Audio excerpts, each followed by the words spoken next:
กพี่น้องฝนตกใส่หน่อไม้นี่นะงาม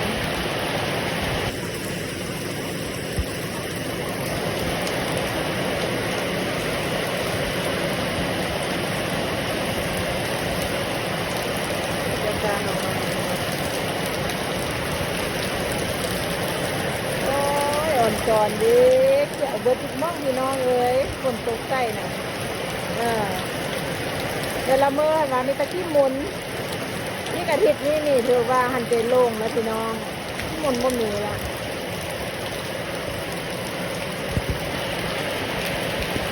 ออกตั้งไข่นอกบางพี่น้องใครสนใจทักทายมาเด้อระดูปุ๊บมาฮอนแล้วพี่น้องเลย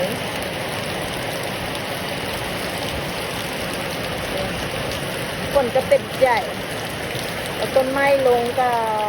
สดชื่น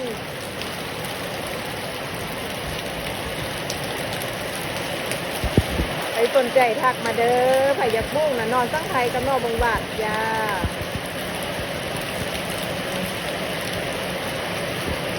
กากำลังอ้องงอเทแนวแรกดีพี่น้องเอ๋ยแล้วก็งามนี่ฝนโปรยปลายสดชื่นต้นไม้ต้นก็เขียวต้นงดงามพี่น้องเลยมันก็ดีใจเนาะต้นไม้นะฝนทึกนี่นะให้ว่างามโลดย้อนอย่างเพราะว่าเสื้อขี้มอกอะไรทำไมเนาะที่ฝุ่นเนาะขึ้นไปทางฟ้าเนาะมีบรรยากาศฝนตกลงมาก็เลยได้ฝุ่นที่บริสุทธิ์นะพี่น้อง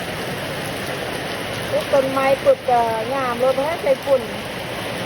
เพิ่นว่าฝนตกลงมาแล้วเอาฝุ่นมาพร้อมนะพี่น้องก็จะเจ้ากากับหลายเติบให้สนใจทักทายมาเด้อเอาไปปลูกงามฝนเด้อยกเบ้าไปลงคือตุ่มแล้วยกเบ้าลงรถพี่น้องยิงเบ้าก็ปากใหญ่อาหารอยู่ในเบ้าเต็มเลยพี่น้องเลยไอ้ยังเรามาปลูกไปปลูกตอนยามฝนนี่ละแมนพักมาเลยพี่น้องสนใจนอกมุงบาทก็จะมีอยู่มุมนี้นอกมุงบาทแล้วก็มีนอกสังไทย